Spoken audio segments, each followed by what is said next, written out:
अस्सलाम वालेकुम। दुरूद शरीफ पढ़ लें।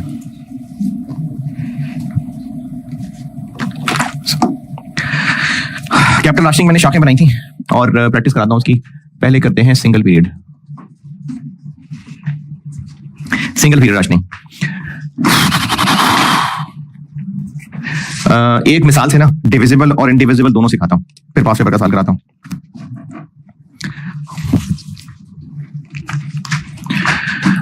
अगर डिविजिबल हो, डिविजिबल बताया था कि अगर पूरा प्रोजेक्ट नहीं भी हो सकता, जो हमने कैश फ्लोज एस्टीमेट किए हैं वो नॉर्मल जिस हालत में किए हैं उससे कम भी हो सकता है, तो ये डिविजिबल है। तो इसमें हम ना करेंगे ये कि स्टेप्स कह लें, calculate NPV of each project. अगर सवाल सादा बनाना होगा तो एनपीवी गिवन होगी, थोड़ा कॉम्प्लिकेटेड बनाना होगा तो हर एक की एनपीवी पहले निकालनी पड़ेगी, निकल आई। फिर उसके बाद calculate profitability index of each project. Profitability index का मतलब है कि एनपीवी को as a percentage of investment निकालें, और अगर परसेंटेज ना भी लिखें यानी डेसिमल में लिख दें तो भी ठीक है। प्रॉफिटेबिलिटी इंडेक्स होगा प्रोजेक्ट की एनपीवी डिवाइडेड बाय इन्वेस्टमेंट। ये परसेंटेज में भी हो सकता है और डेसिमल में भी हो सकता है। जी जी, और अगर ज्यादा है तो पीवी।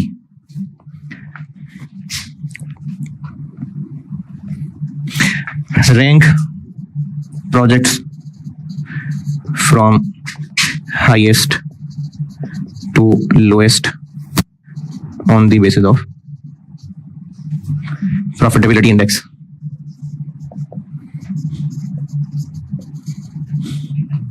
सारे प्रोजेक्ट्स की प्रॉफिटेबिलिटी इंडेक्स कैलकुलेट करेंगे, उसकी बेस पे हाईएस्ट से लोएस्ट की तरफ प्रोजेक्ट्स की रैंकिंग करेंगे। और अब रैंकिंग हो गई, अब हमने अवेलेबल फंड्स को यूज करना है और रैंकिंग के मुताबिक प्रोजेक्ट लगा देना। इन्वेस्ट अवेलेबल फंड्स इन प्रोजेक्ट्स एज पर रैंकिंग। और कब तक लगाते जाए पैसा? जब तक खत्म नहीं हो जाता। तो ये डिविजिबल का सॉल्यूशन है।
ये 5 प्रोजेक्ट्स हैं और पांचों ही अच्छे हैं। क्यों अच्छे हैं?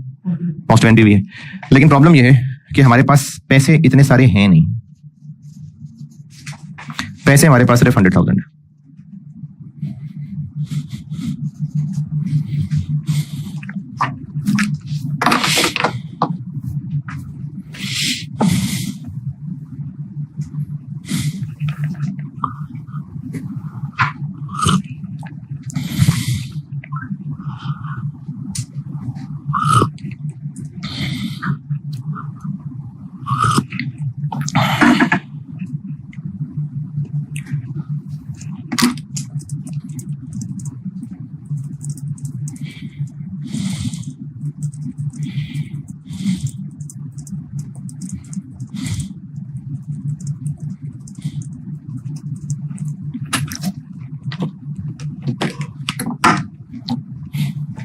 ये लिखा, इसकी रिक्वायरमेंट है मुझसे कि ऑप्टिमम इन्वेस्टमेंट मिक्स।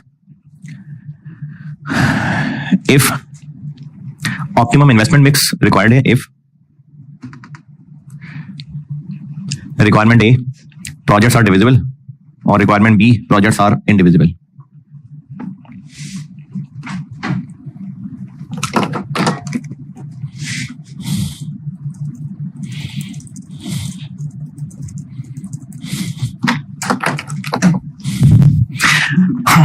अगर है डिविजिबल, अगर डिविजिबल है, अच्छा अगर अनडिविजिबल भी है ना, इनडिविजिबल, फिर भी ये काम हम करेंगे ही करेंगे, बस फर्क पड़ेगा यहां पर आके पीआई कैलकुलेट होगी। तो प्रॉफिटेबल इंडेक्स करते हैं कैलकुलेट।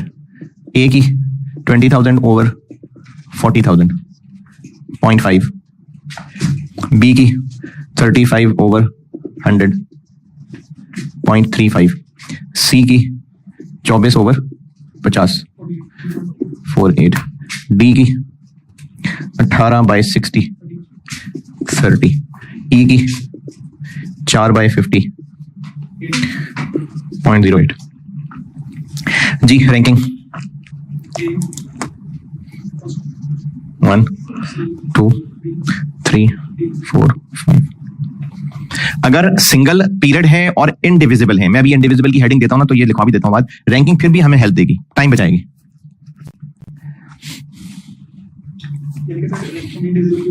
सिंगल पीरियड में हाँ,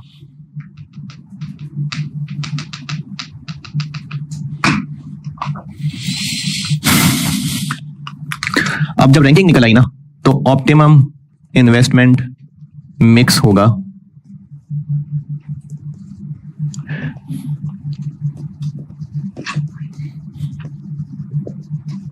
सबसे पहले पैसा लगाएंगे ए में, कितना पैसा लग जाएगा 40, और 40 लगाने से हमें एनपीवी 20 मिलेगी। उसके बाद हम पैसा लगाएंगे सी में, 50 लगा देंगे 24 मिल जाएगी। फिर हम पैसा लगाएंगे बी में, लेकिन पैसा हमारे पास 1 लाख अवेलेबल है, तो सारा बी तो नहीं हो सकता, 10,000 लग सकता है, इसका मतलब 10% भी हो सकता है। तो फिर एनपीवी भी 35,000 की बजाय 4,752, ये ऑप्टिमम इन्वेस्टमेंट मिक्स है।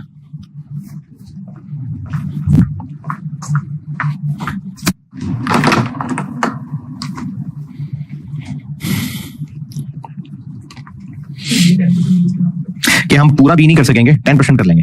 यानी अगर 100 कमरों का हॉस्पिटल बनाना था, तो चलो अभी 10 कमरे कर लेते हैं। डिविजिबल का मतलब है अगर हम पूरा प्रोजेक्ट नहीं भी कर सके तो उसका प्रोपोर्शन भी कर सकते हैं। तो हम पूरा जो हमने सोचा था ना बी, वो ये था, हम पूरा नहीं कर सकेंगे। डिविजिबल का मतलब है चलो जितना उतना कर लेंगे। तो अगर 10% कर लेंगे, तो अगर हमने 1 लाख क्विंटल की स्पिनिंग मिल लगानी, तो चलो 10,000 की लगा लेते हैं।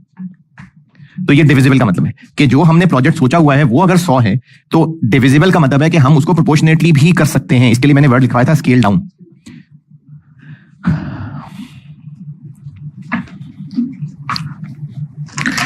और अगर इनडिविजिबल है, ये नोटेड,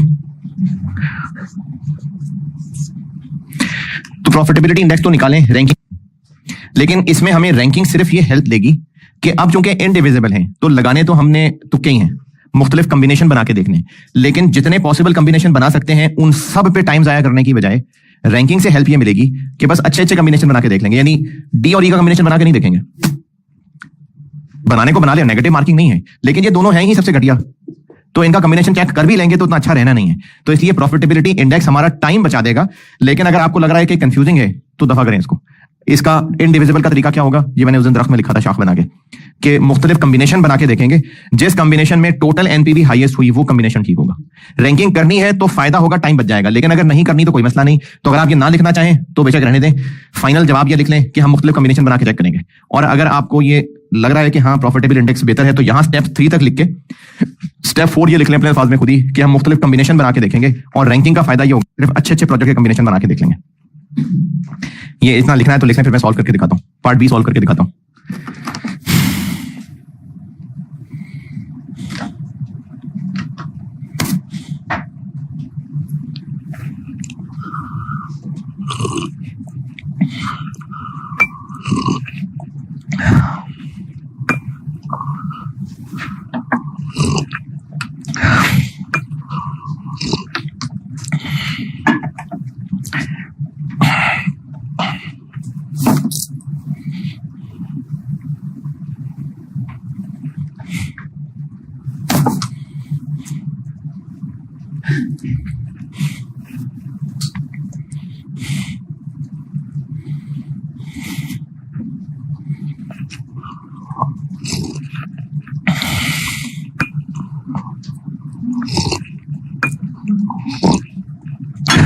कल ये इंशाल्लाह लॉन्ग टर्म डिसीजन मेकिंग बस बहुत है, बहुत होगी।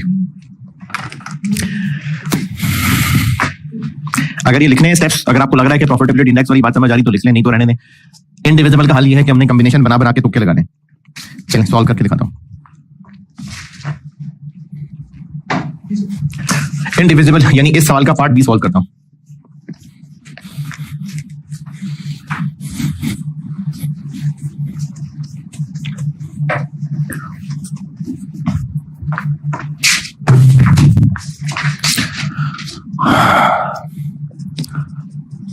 एक ऑप्शन करके देखते हैं कि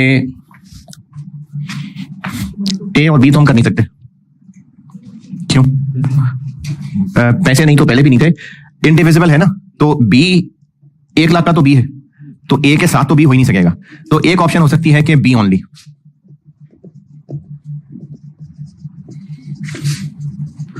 एक हो सकता है कि बी कर लें, सिर्फ 1 लाख लगाएं और 35,000 एनपीवी मिल जाएगी।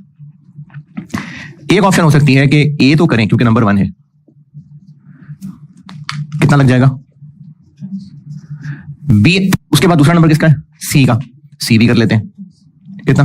50 और बाकी 10,000 आएंगे। 10,000 में तो कुछ नहीं बनेगा, तो बस 20 और 24। अच्छा, चूंकि ए और सी ही टॉप 2 थे तो इससे अच्छा कॉम्बिनेशन और होगा कोई नहीं, क्योंकि जब टॉप 2 ले ही लिए हमने तो और से अच्छा को होना नहीं है। लेकिन फिर भी एहतियातन एक दो और जरूर बना के देख लेने चाहिए, जरूर। यानी इससे नीचे आ जाते हैं, कोई मसला नहीं है। ए करके सी छोड़ देते हैं। ए नंबर 1 है ना, ए नंबर 1 है। ए तो जरूर रखें अपनी नंबरिंग में। ए के साथ बी कर नहीं सकते थे, बी अकेला कह दिया। ए के साथ सी करके देख लिया। अब ए के साथ डी करके देखते हैं। ए में लग जाएगा 40, डी में लग जाएगा 60, इससे मिलेगा 20, इससे मिलेगा 18।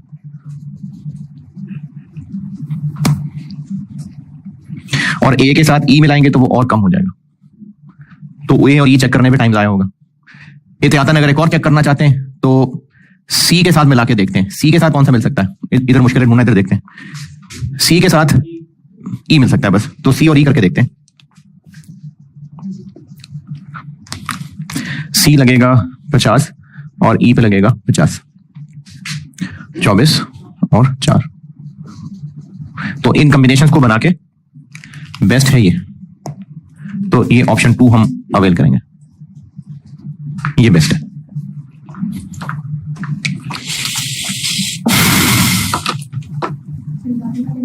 क्या जी? बाकी का 10,000 का क्या करें?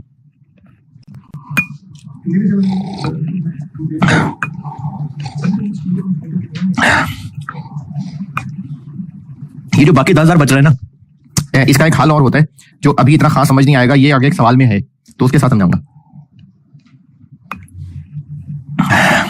हाँ जी, सिंगल पीरियड।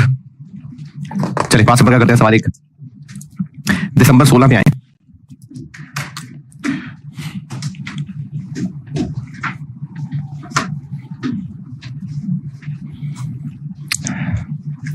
ये मलिक इन्वेस्टमेंट लिमिटेड के नाम से।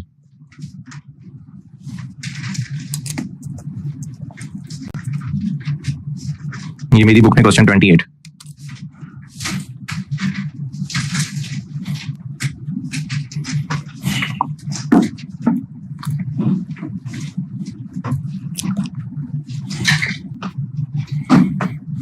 पढ़ ले, मैं करता हूं।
जी कैसे पता कैपिटल राशनिंग का सवाल है? ऑप्टिमम इन्वेस्टमेंट मिक्स सवाल के डाटा से पता चल रहा है। कैसे पता सिंगल पीरियड राशनिंग है? इन्वेस्टमेंट है ही सिर्फ अभी रिक्वायर्ड, मल्टीपल इन्वेस्टमेंट ही रिक्वायर्ड नहीं है। तो जब है ही सिर्फ एक पीरियड में रिक्वायर्ड तो फिर तो सिंगल पीरियड ही है। और डिविजिबल है कि इनडिविजिबल है?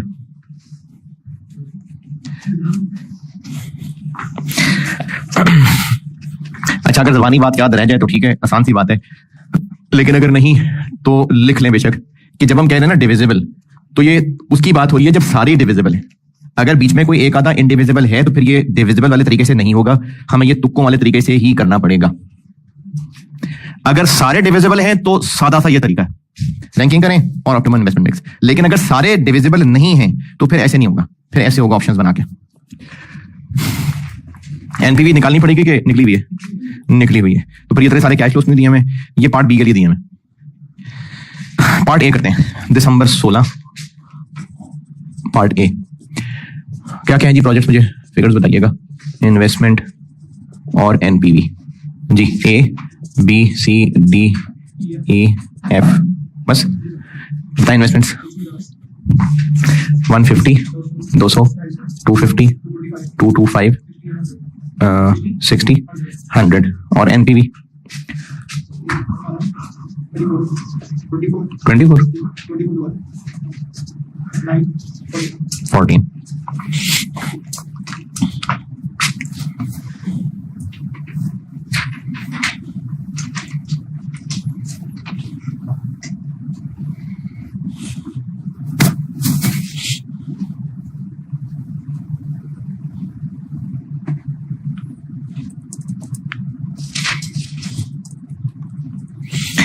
Profitability index, this divided by this जी, डेसिमल में बता दें। 0.12, 0.17, 0.17,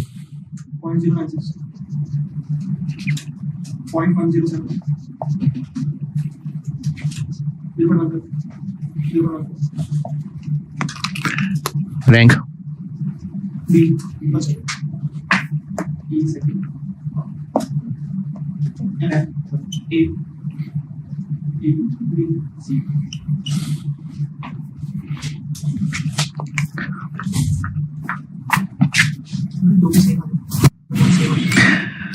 इंशाल्लाह नहीं आएगी तो फिर उनमें तो टॉस ही करना पड़ेगा फिर, अगर दोनों की सेम आ गई तो।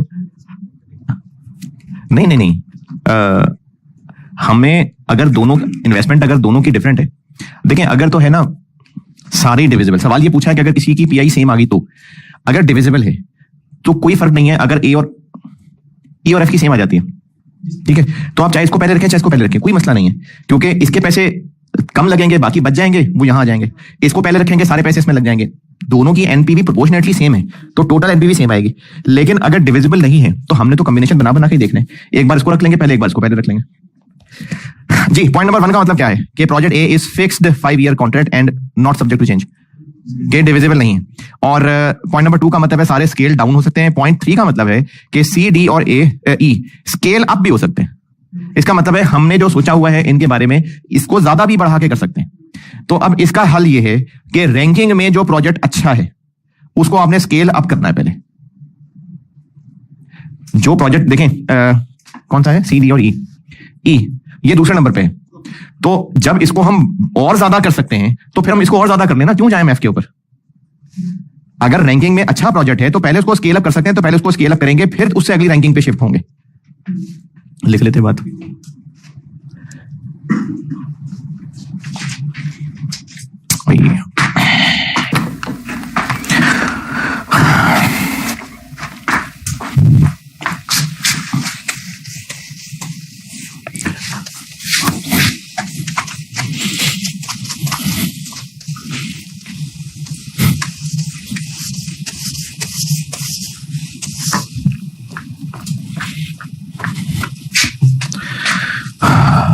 अच्छा अब रैंकिंग में नंबर जो प्रोजेक्ट ए है वो चौथे नंबर पे आ रहा है।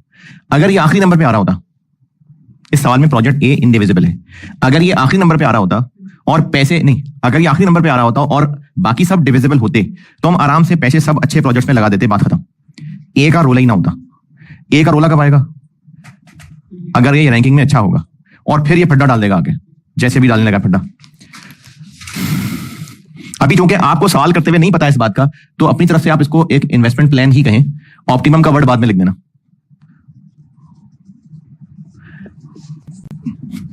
प्रोजेक्ट इन्वेस्टमेंट और एनपीवी। पहले लगा देते हैं पैसा किसमें? बी में। कितना लगा दें? 200, 34 मिल जाएगा। फिर किसमें लगा दें? ई में।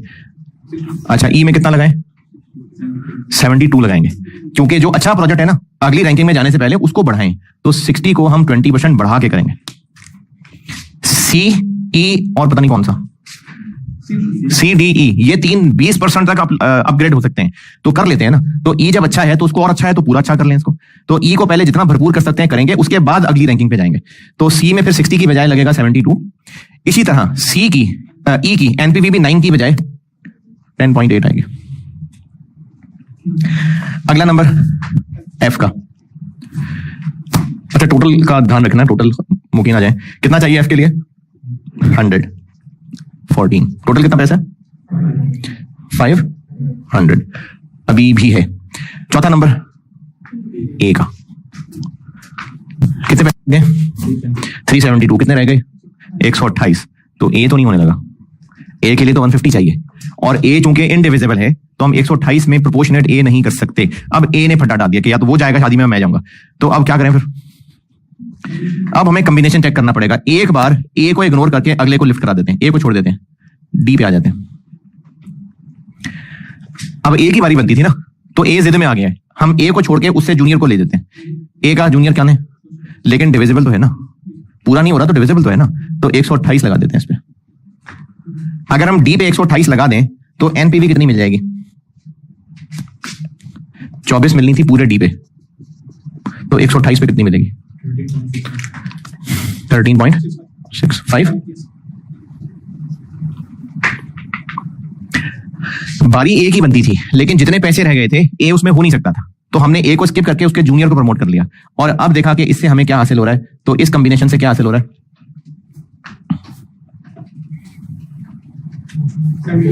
72.45।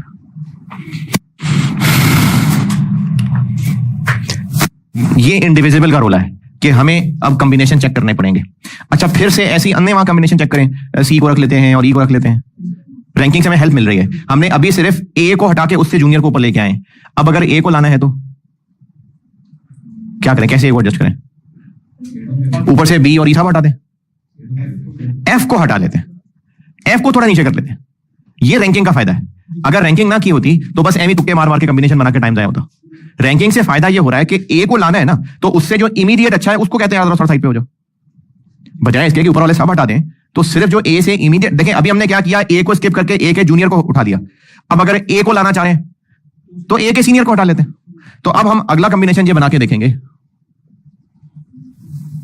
तो रैंकिंग से ये फायदा है कि कॉम्बिनेशन का टाइम बचेगा।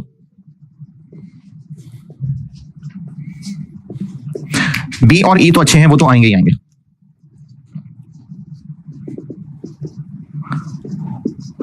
अब हम क्या करें, ए को ले आते हैं। ए के आने से एनपीवी 18 आएगी, और अब डी को ले आए, फिर एफ को, वो जो एफ को थोड़ा साइड पे किया था, अब ले आते हैं इसको, जितना भी आता है। तो एफ आ जाएगा पूरा? नहीं, कितना आ सकेगा? 78। और एफ में चूंकि 100 चाहिए था, इसका मतलब हम 78% एफ कर पाएंगे। तो एफ की एनपीवी जो कि 14 आनी थी, अब वो कितनी आ जाएगी? 10.92।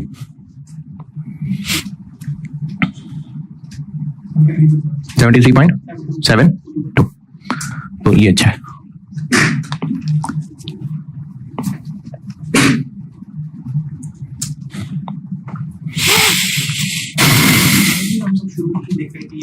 जी जी, स्केल अप तो नहीं, पूछना क्या चाह रहे हैं आप?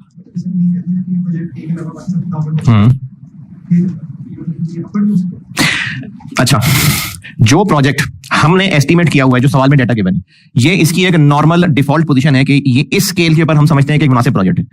अगर क्वेश्चन में कहा हुआ है कि डिविजिबल है, इसका मतलब है कि स्केल डाउन हो सकते हैं, डिवाइड हो सकते हैं। खुद से स्केल अप नहीं अज्यूम करना, वरना अगर हम खुद से स्केल अप अज्यूम करने लग जाएं तो बेस्ट क्या होगा फिर?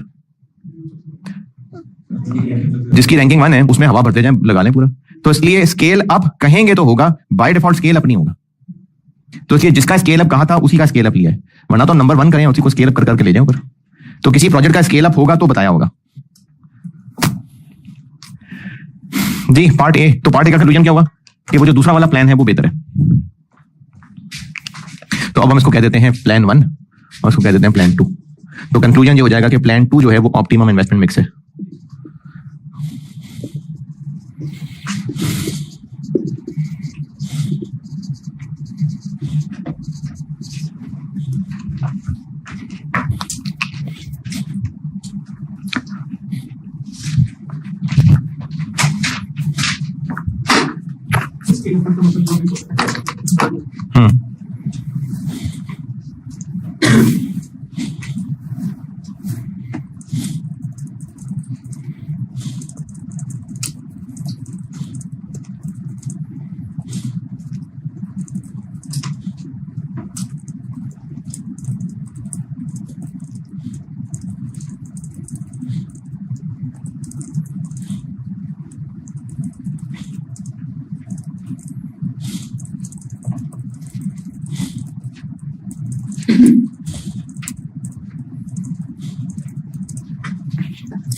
नोटेड।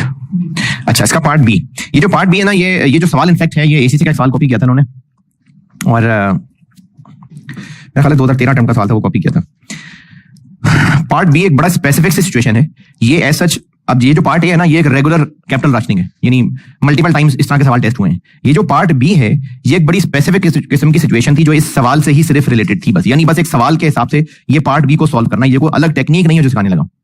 ये जो पार्ट बी है ये सिर्फ एक सिचुएशनल चीज है। कैपिटल राशनिंग तो एक पूरा टॉपिक है ना, एक मेथड है, मैंने आपको बताया रैंकिंग करनी है, फिर ये करना है, फिर ये करना है, पूरा मेथड है। ये जो इसका पार्ट बी है ये सिर्फ एक सिचुएशनल चीज थी जो इस सवाल में ही आंसर करनी। पार्ट बी की अंग्रेजी पहले खुद गौर करके जबानी अपने आप को समझा दें खामोशी से कि इसका आंसर क्या करते, फिर मैं डिस्कस करता हूं। वर्डिंग पे गौर करें और पहले अपने आप को बताएं सिर्फ कि इसका जवाब आप क्या बनाते, फिर मैं करके देता हूं।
जी बिल्कुल सही है।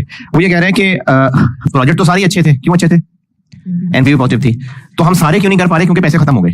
तो अब जो हम नहीं कर पा रहे, अगर वो भी करना चाहें तो उसके लिए पैसे फिर हमें कहीं से बोरो करके लाने पड़ेंगे।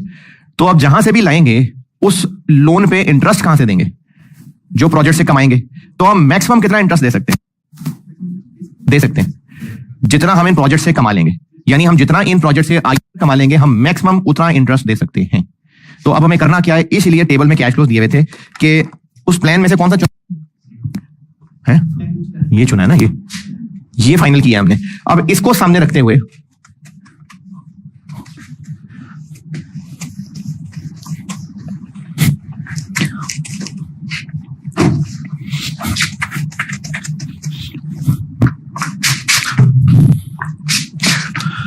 पार्ट बी, अब हम अदर रिमेनिंग प्रोजेक्ट्स करना चाह रहे हैं। 0 1 2 3 4 कहां तक जा रहे हैं, 5 तक। अब ये अदर कौन से हैं, बी ई ए एफ, और एफ हम पूरा नहीं कर रहे, एफ हम 78% कर रहे हैं, तो 28% एफ कर लेंगे। और इसके लिए कैश फ्लोज क्या करें, एफ वाले कैश फ्लोज सारी फिगर्स को 28% कर देते हैं। एक तो ये 28 आ गया, 8.4,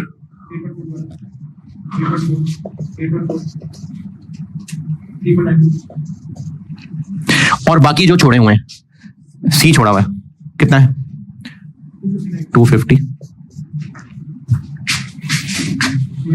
9 0, और डी छोड़ा हुआ है। अच्छा, उसने कहा है जो अच्छे हैं ना, जिनको स्केल अप कर सकते हैं, कर लो स्केल अप। रिक्वायरमेंट में देखें, इंक्लूडिंग अपवर्ड स्केलिंग, एफ कितना है 8.4 ही है, सारी 8.4 है। कौन कौन सा स्केल अप हो सकता था, सी भी हो सकता था, सी भी हो सकता था 108। ये रिक्वायरमेंट में लिखा हुआ है कि इंक्लूडिंग जो स्केल अप होने थे कर दें उनको स्केल अप।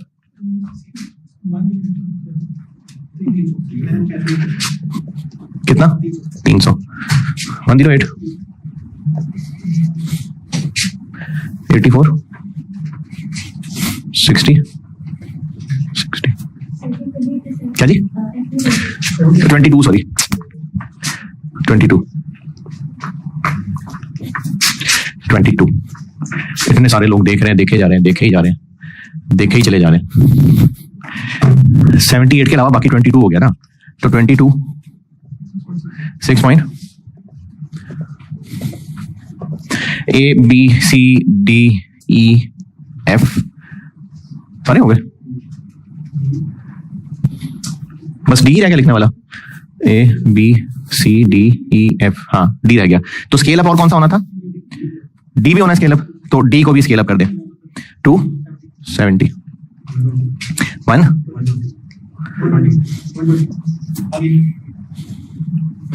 तो अब जो बाकी कैश बाकी प्रोजेक्ट्स रह जाने थे, अगर हम कहीं से लोन लेके इनमें भी पैसा लगा दें, तो इन प्रोजेक्ट से जो हम आईआरआर कमाएंगे मैक्सिमम उतना इंटरेस्ट देने को तैयार हो जाएंगे। ये रिक्वायरमेंट बी की वर्डिंग है।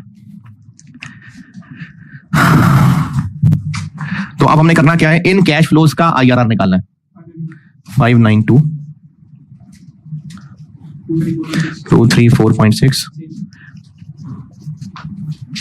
0.6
नहीं हो सकता किसी और को कहे कि ये रिक्वायरमेंट बी की बात कर रहा हूँ कि हो सकता है कोई और उसको ऑफर करे, कोई इन्वेस्टर भी तो हो सकता है ना, तो वो इन्वेस्टर कह सकता है बताओ मुझे कितने पैसे दोगे तुम, तो वो कह रहे हैं advice the maximum interest rate which MIL में ऑफर। अब इन कैश फ्लोज का IRR निकलना है और नुकसान नहीं होगा, फायदा ही होगा, प्रैक्टिस ही हो जाएगी, निकाल दें IRR। क्या चीज? ये तो उसका अपना इस वक्त कॉस्ट ऑफ कैपिटल है। 2 रेट लेने हैं ना, एक 10 ले लें, कोई और ले लें। 14 पॉइंट एक्सेल पे निकाला या 2 रेट्स ले गए?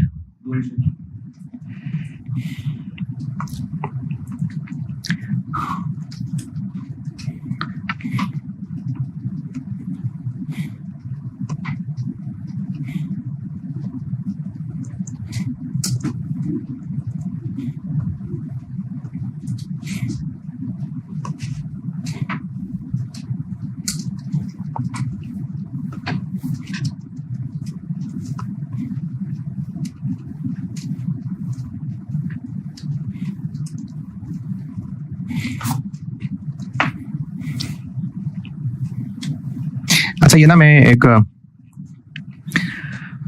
सवाल बोर्ड पे किया था मैंने, पर 21 का चिलमैक्स के नाम से। तो बोर्ड पे मैंने किया था, सारी वर्किंग्स कर दी थी, और उसके अलावा मैंने कहा था जो मेन इसका सोल्यूशन है वो बुक में से देख लें, क्योंकि वर्किंग करते करते ही बहुत दुनिया आगे चली गई थी। तो उसमें ना एक बुक में मुझसे एक फार्मूले की गलती हो गई हुई है। बोर्ड पे मैंने सही किया था, बुक में एक फार्मूला मुझसे गलत हो गया है। वो चूंकि मैंने एक्सेल पे सॉल्व किया हुआ था तो वो सारी फिगर्स कनेक्टेड है। वो सिर्फ और सिर्फ वर्किंग 2 के अंदर बुक में दिसंबर 21 बुक में क्वेश्चन था, क्वेश्चन नंबर 32 या 33 था, 33। इसके सोल्यूशन में ना वर्किंग 2 में IND 100 का कंट्रीब्यूशन निकालते हुए वो फिगर मुझसे 595 लिखनी हो गई, असल में वो 495 थी, ब्रैकेट में 595 लिखी होगी। वर्किंग 2 शायद अगले पेज पे IND 100 लेफ्ट साइड पे ब्रैकेट में 595 लिखा गया मुझसे, असल में वो 495 है। उसकी वजह से काफी सारी लाइनें चेंज हुई, तो मैंने इसका फिर ये रिवाइज सोल्यूशन ये PDF आपसे शेयर कर लेता हूं। बोर्ड पे ठीक किया था मैंने, बुक में लिखते हुए ना एक फार्मूला गलत लग गया था मुझसे। ये मैं आपको ये रिवाइज प्रिंट दे देता हूं। ये मेरी बुक में क्वेश्चन 33 है, चिलमैक्स प्रोडक्ट का नाम था, कंपनी का नाम था पता नहीं क्या, कूलर, हाँ वो 495 बनता है।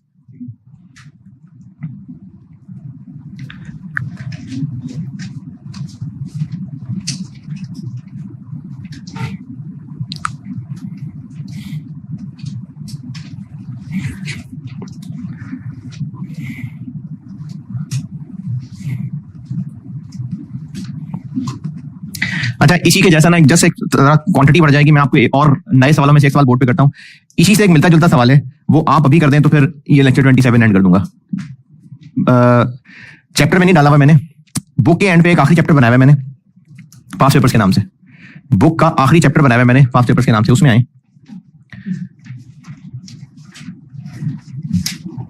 ये चैप्टर यहां से शुरू हो रहा है।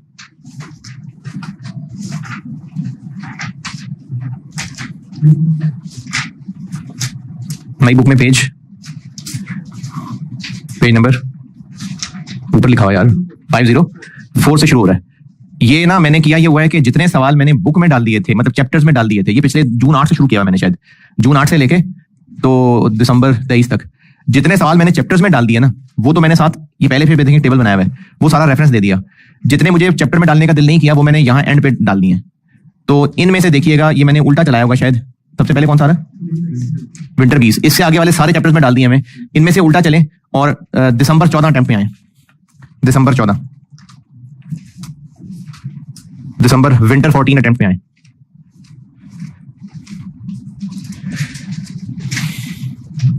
नई बुक में पेज 521, बिल्कुल इसी जैसा सवाल है। जल्दी से कर देंगे तो जरा क्वांटिटी और बढ़ जाएगी, तो फिर एक मैं अगली क्लास में और करा देता हूं प्रैक्टिस 1-2 सालों की। ये विंटर 14 अटेम्प्ट में पहला ही क्वेश्चन था, तकरीबन इस जैसा ही था तकरीबन। और म्यूचुअली एक्सक्लूसिव का मतलब होता है कि एक साथ नहीं हो सकते। इस सवाल के point number 1, project A and B are mutually exclusive, ये दोनों एक साथ नहीं हो सकते, या A होगा या B होगा। तो इसमें इसका मतलब है इस तरह का फड्डा पड़ेगा। जो A ने फड्डा डाला था ना, अगर ये दोनों रैंकिंग में अच्छे हुए तो ये तो फड्डा डाल देंगे, तो हमें फिर मुख्तलिफ कॉम्बिनेशन बनाने पड़ेंगे। तो ये करते हैं जल्दी से, फिर 28 पे चलेंगे। इसमें एनपी भी आपको खुद निकालनी पड़ेगी।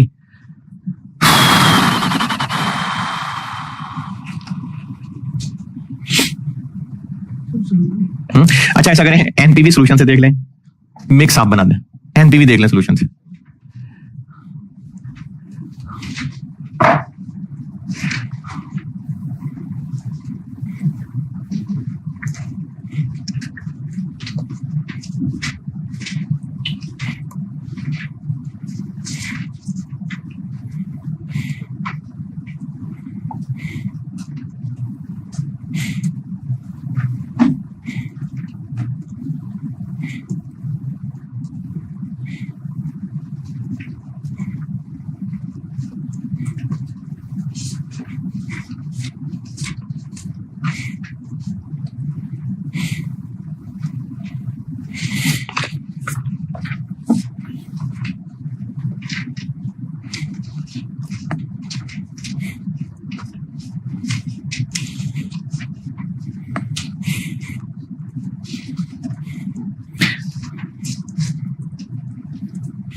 अगर किसी प्रोजेक्ट की एनपीवी नेगेटिव आ रही है तो उसको लिस्ट से ही निकाल देना, वो तो प्रोजेक्ट ही फाड़ेगा।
अरे मुझे पता नहीं चलता, लंबा सवाल है यार।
स्केल अप भी हो सकता है, स्केल डाउन भी हो सकते हैं। हाँ, पिछले सवाल में सारे प्रोजेक्ट स्केल डाउन हो सकते थे, सिर्फ 3 थे जो स्केल अप हो सकते थे। तो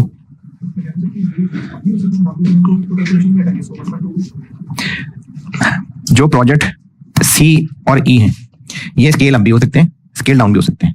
जो ए बी और डी है वो स्केल अप नहीं हो सकते, स्केल डाउन हो सकते हैं। रैंकिंग की रैंकिंग क्या बनी? ए बी सी डी ई और फारिग कौन सा? ई फारिग है। क्या रैंकिंग बनी? अच्छा, जो ए और बी है ये म्यूचुअली एक्सक्लूसिव है, तो इसका मतलब है कि इन दोनों में से कोई एक ही हो सकता है। तो ये पिछले सवाल की तरह 2 कॉम्बिनेशन चेक करने पड़ेंगे। सी और ई, ई चूंकि वैसे ही फारिग है तो ई तो निकल गया, पीछे रह गया सी। सी के बारे में कह रहे हैं कि स्केल अप भी हो सकता है, स्केल डाउन भी हो सकता है।